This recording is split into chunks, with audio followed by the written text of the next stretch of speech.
supply chains, ne seront including pas trucking, touchés will par not cette be affected nouvelle mesure. by this new Des measure. Canadiens et des Américains Canadians traversent and Americans également are la both frontière tous les jours crossing pour borders accomplir every les day travaux essentiels to carry ou out pour autres essential raisons work or urgentes for et other essentielles. urgent and essential Cela ne reasons. changera pas. And that will not Ainsi, change. le Canada et les Thus, États-Unis restreindront both Canada temporairement and the United tout States passage will non essentiel restrict de la non-essential frontière travel across canado-américaine. the Let Canada-US me repeat border. this in English.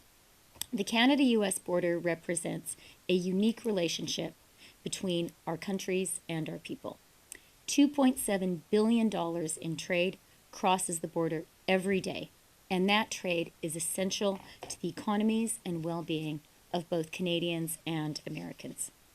In response to the ongoing COVID-19 global pandemic, Canada and the United States are temporarily restricting all non-essential travel across the Canada-US border. Travelers will no longer be permitted to cross the border for recreation or tourism.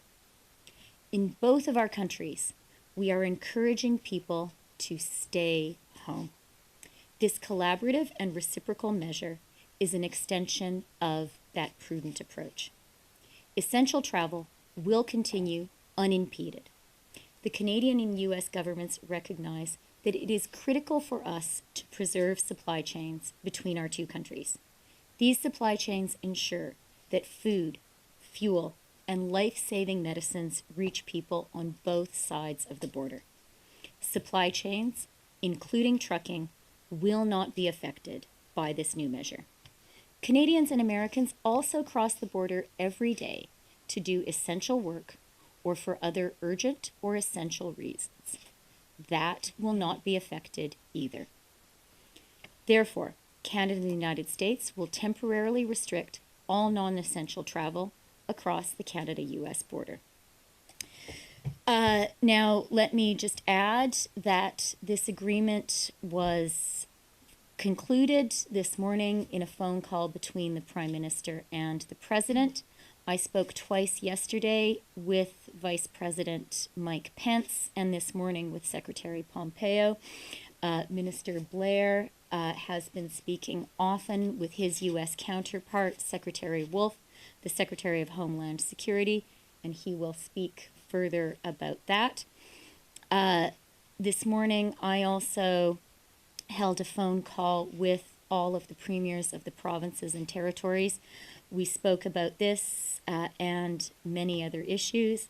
Later today, my colleague Jean-Yves Duclos and I will be having a conversation with the leaders of the opposition.